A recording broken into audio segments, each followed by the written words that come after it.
ஓம் ஸ்ரீ கணேசாய நமக. விநாயக புராணம் சாப்டர் 26. வாமனர் யாசித்த மூன்றடி நிலம். காசிபு முனிவர் அதிதி திதி என்னும் தமது இரு மனைவியோரோடு வாழ்ந்து வரும்போது அதிதியானவள் மகாவிஷ்ணுவை தனக்கு புத்திரனாக பிறக்க வேண்டும் என்று விரும்பி தவம் மேற்கொண்டாள்.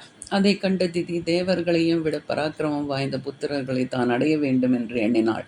அம்மாத்திரத்திலேயே அவளுக்கு விறகுதாபம் ஏற்பட தன் கணவரை தன்னோடு கூடி சுகித்திருக்க அழைத்தாள்.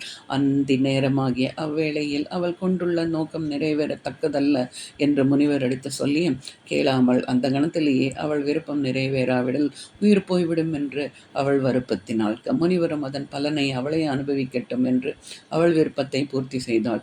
அந்த நேரத்தில் கணவனுடன் அவள் கூடினமையால் இரண்யகசிபு இரண்யாக்ஷன் என்ற இரு அசுரர்கள் அவளுக்கு பிறந்தனர். இரண்யகசிபு சிவபெருமானை குறித்து வெய்காலம் கடந்தோம் செய்து ஏராளமான வரங்களை பெற்றான்.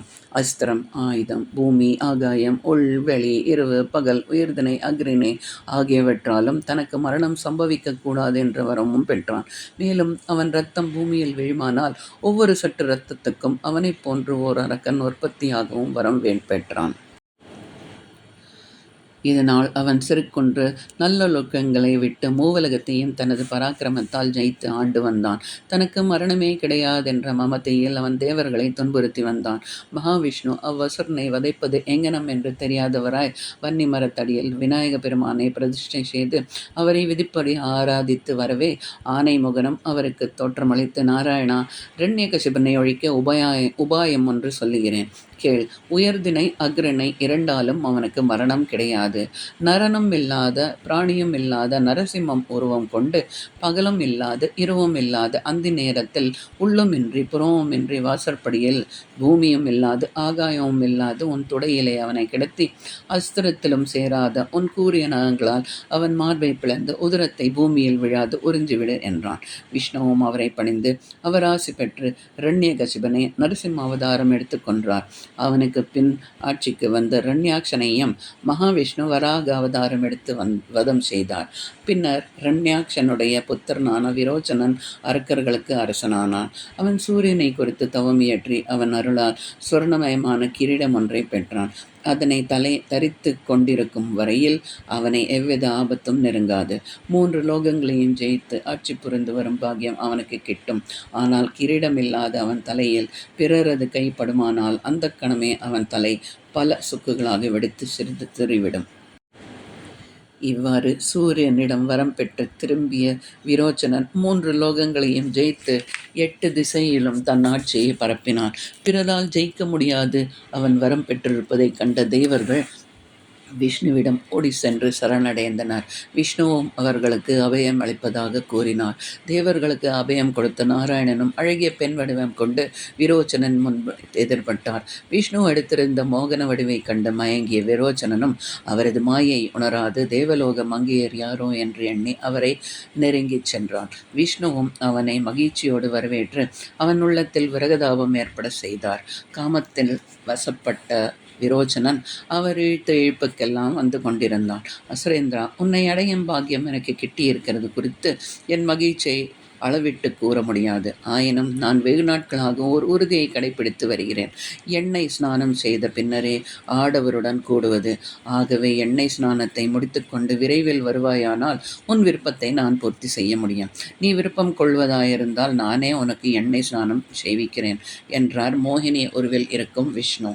மையலில் சிக்கிய விரோச்சனன் தனக்கு சொர்க்கலோகமே கெட்டிவிட்டதாக என்று மகிழ்ந்தான்.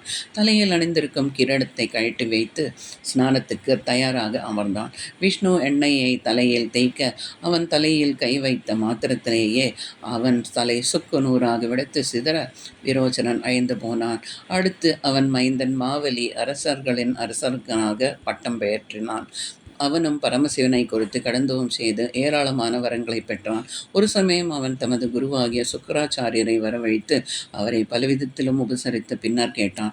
சுவாமி, என்னுடைய முன்னோர்களுடன் பிறந்து இந்திரன் அளவற்ற ஐஸ்வர்யங்களுடன் சகல லோகங்களையும் அடைந்து தேவர்களுக்கு அதிபதியாக இருக்கிறான். அப்படி இருக்க எனக்கும் மாதிரி ஏற்படாததன் காரணம் என்ன என்று கேட்டான். அசுரேந்திரா, தேவராஜன் 100 அஸ்வமேத யாகங்கள் செய்து கிடைத்ததற்கு அறியாத அப்பதவியை பெற்றிருக்கிறான். அவனைப் போல சகல போகங்களையும் அனுபவிக்க வேண்டுமானால் நீயும் 100 அஸ்வமேத யாகங்களை செய்ய வேண்டும் என்றார் சுக்கிராச்சாரியார். அதைக் கேட்ட மாவலி தானும் அவ்வாறு 100 அஸ்வமேத யாகங்களை செய்வதாக கூறி வசிஷ்டர் முதலிய முனிசிரேஷ்டர்களை வரவழைத்து உடனே யாகத்தை தொடங்கினான். 99 அஸ்வமேத யாகங்கள் முடிந்துவிட்டன. 100வது யாகம் தொடங்கப்பட்டு விட்டது. இந்திரன் தன் பதவிக்கு கேடு வருவதை உணர்ந்து விஷ்ணுவிடம் சென்று பதவி கைப்பட்டு போய்விடாமல் இருக்க அனுகிரகம் செய்யுமாறு வேண்டினான். விஷ்ணு அவனுக்கு ஆறுதல் பலவாறு கூறி மாவலியின் எண்ணம் ஈடேறாதிருக்க தான் வழி செய்வதாகச் சொன்னார். இந்திரனுக்கு சமமான பதவி தனக்கு கிட்ட வேண்டும் என்கின்ற எண்ணத்தில் யாகத்தை மேற்கொண்டதால் ஒழுக்க நெறி தவறாது யாகம் செய்து வந்தான். ஆகவே அவனை வெல்வதற்கு 4 வகை உபாயங்களும் பயனற்றதென்பதை உணர்ந்தார் விஷ்ணு. மாவலியை கொண்டே அவனது விருப்பம் நிறைவேறாதிருக்க ஓர் உபாயம் கண்டார். காசி முனிவரின் மனைவியான அதிதி என்பவள் விஷ்ணு தனக்கு புத்திரனாக பிறக்க வேண்டும் என்று தவம் செய்து வருவதால் அவள் விருப்பத்தை நிறைவேற்ற அவளுக்கு மகனாக 4 கரங்களோடு வாமனராக அவதரித்தார். காசிபரும் மகனை பெருமகிழ்ச்சியோடு வளர்த்து அவனை சகல வித்தைகளிலும் தேர்ச்சி பெற செய்தார். ஒரு நாள் வாமனர் தனது தந்தையை நோக்கி, இந்திரனுக்கு சமமான கௌரவத்தை தானும் பெற மாவலி 100வது அஸ்வமேக யாகம் செய்கிறான். அவனை வென்று இந்திரனுக்கு பதவி நிலைக்க செய்யும் வழி என்ன என்று கேட்டார். குழந்தாய், விநாயக பெருமானின் அருள் ஒன்றினால் தான் அது கைகூடும் என்று சொல்லி காசிபர் விநாயகரின் சடாட்சர மந்திரத்தையும் அவருக்கு உபதேசித்து அதை தியானிக்கும் முறைகளையும் விளக்கினார். வாமனர் தந்தையிடம் அனுமதி பெற்று அதே நகரத்தின் தென்பாகத்தில் வன்னி மரத்தடியில் அமர்ந்து விநாயக பெருமானை தியானித்துக்கத் தொடங்கினார். மயில் வாகனத்தில் ஆரோகணித்து வாமனருக்கு காட்சியளித்த விநாயகர் மாவலியை வெற்றி கொள்ளும் சக்தியை அவருக்கு அருளினார். பின்னர் வாமனர் அம்மரத்தடியிலேயே விநாயக பெருமானை பிரதிஷ்டை செய்து சகலவித ஆராதனையையும் முடித்து கொண்டு தந்தையிடம் திரும்பினார். தான் விநாயகரை பணிந்து அவரது அருள் பெற்ற செய்தியை அறிவித்து தந்தை ஆசியோடு மாவலி யாகம் செய்யும் இடத்திற்கு புறப்பட்டார். மிகவும் குள்ளமாக வந்திருக்கும் பிராமணனை கண்டதும் மாவலி எதிர்கொண்டு வந்து அவரை அழைத்து சென்று உபசரித்தார். சுவாமி, தாங்கள் இவ்விடம் எழுந்தருளியது எனது பாக்கியமே. தங்களுக்கு என்ன தேவையோ அதை தாராளமாக கேளுங்கள் என்று வேண்டினான். அசுரேந்திரா, நீ பெரும் யாகம் ஒன்றினை செய்வதாக கேள்விப்பட்டு வந்தேன். நான் தவம் செய்வதற்கு எனக்கென்று சொந்தமாக 3 அடி நிலம் இருந்தால் போதும். அதை உன்னிடம் யாசித்து பெறலாம் என்று வந்திருக்கிறேன் என்றார் வாமனர். தாராளமாக தருகிறேன் சுவாமி என்றான் மாவலி. மாவலியின் அருகிலிருந்த சுக்கிராச்சாரியர் அவனை அப்பால் அழைத்து சென்று, அசுரேந்தா, என்ன காரியம் செய்ய துணிந்தாய்? வாமன உருவில் வந்திருக்கும் இவர் சாதாரண மானிடர் அல்ல. அதை அறியாது வாக்கு கொடுத்து விட்டாயே. அவர் யார் தெரியுமா? பார்க்கடலில் பள்ளி கொண்டு ஸ்ரீமன் நாராயணனை இந்திரனுடைய பதவிக்கு பங்கம் ஏற்படக்கூடாதென்று உனக்கு அழிவு தேட இம்மாய ஊரு கொண்டு வந்துள்ளார். இப்போது கூட ஒன்றும் முடிந்து போய்விடவில்லை. நீர் வார்த்து கொடுத்தால் தானே தானம் செய்து பூர்த்தியாகும். ஆகவே நீ மறுத்துவிடு என்றார்.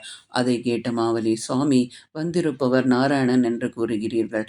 பார்க்கடலில் பள்ளி கொண்ட பரந்தாமன் என்னிடம் 3 அடி நிலம் யாசிக்க வந்துள்ளார் என்றால் எனக்கு அதனால் பெருமை அல்லவோ ஓங்குகிறது. இந்திரனுக்கும் மேலான கௌரவத்தை அடைந்து விட்டதாக எண்ணுகிறேன். இந்திராதி தேவர்கள் பகவானிடம் யாசிக்கிறார்கள். அந்த பரந்தாமன் என்னிடம் யாசித்து வந்துள்ளார். இதை விட வேறு என்ன வேண்டும்? அவருக்கு வாக்கு கொடுத்தால் எனக்கு அழிவு நெருங்கிவிட்டதாக கூறுகிறீர்கள். கொடுத்த வாக்கை மறுத்து அதனால் இப்பெருஞ்செல்வத்தை அனுபவிப்பதை காட்டிலும் என் வாக்குப்படி நடந்து அதனால் வரும் துன்பங்களை அடைவது எத்தனையோ மேலானது. கொடுக்கிறேன் என்று சொல்லிவிட்டால் போதும். தாரை வார்த்து கொடுத்தால் தான் அது பூர்த்தியாகும் என்பதல்ல என்றான். இதை சொல்லிக்கொண்டு மாவலி அருகில் எழுந்த கமண்டலத்தை எடுத்து தாரை வார்க்க முயன்றார். தன் வார்த்தையை தட்டிக்கொண்டு மாவலி அழிவை அறை கூறி அழைக்கிறானே என்று வருந்தியவராய் சுக்கிராச்சாரியர் ஒரு வண்டு உருவம் எடுத்து கமண்டலத்தில் நுழைந்து நீர்வரும் துவாரத்தை அடைத்து கொண்டார். ஞான திருஷ்டியால் சுக்கிராச்சாரியரின் முயற்சியை உணர்ந்த வாமனரும் ஒரு குச்சியை எடுத்து நீர்வரும் துவாரத்தில் விட்டு குத்தினார். அக்குச்சி சுக்கிராச்சாரியரன் ஒரு கண்ணில் பாய்ந்து அதை குருடாக்கியது. அதன் பின் அவரும் வெளிப்பட்டு அப்பால் போய்விட்டார். மாவலி 3 அடி நிலம் கொடுப்பதாக தத்தம் செய்து கொடுத்ததும் வாமனரின் சிறிய உருவம் பிரம்மாண்டமாக வானத்தை எட்டும் அளவுக்கு உயர்ந்தது. தமது ஒரு காலால் ஒரு அடியாக பூவுலகம் முழுவதையும் அளந்தார் வாமனர். மற்றொரு காலார் ஆகாயம் முழுவதையும் அளந்தார். 3வது அடிக்கு இடமில்லை. மாவலி, 3வது அடிக்கு இடம் எங்கிருக்கிறது என்று கேட்டார். நாராயணன் விஸ்வரூபத்தைக் கண்டு மகிழ்ந்த மாவலி, சுவாமியே, அடியேன் சிரசு இருக்கிறது என்று தலை வணங்கினான். அவரது தலையில் தன் பாதத்தை வைத்து அழுத்தி அவனை பாதாள லோகம் கொண்டு சேர்த்தார். சிவபெருமானின் அருள் பெற்றவனான மாவலி அங்கிருந்தபடி பகவானை துதித்துக் கொண்டிருந்தான்.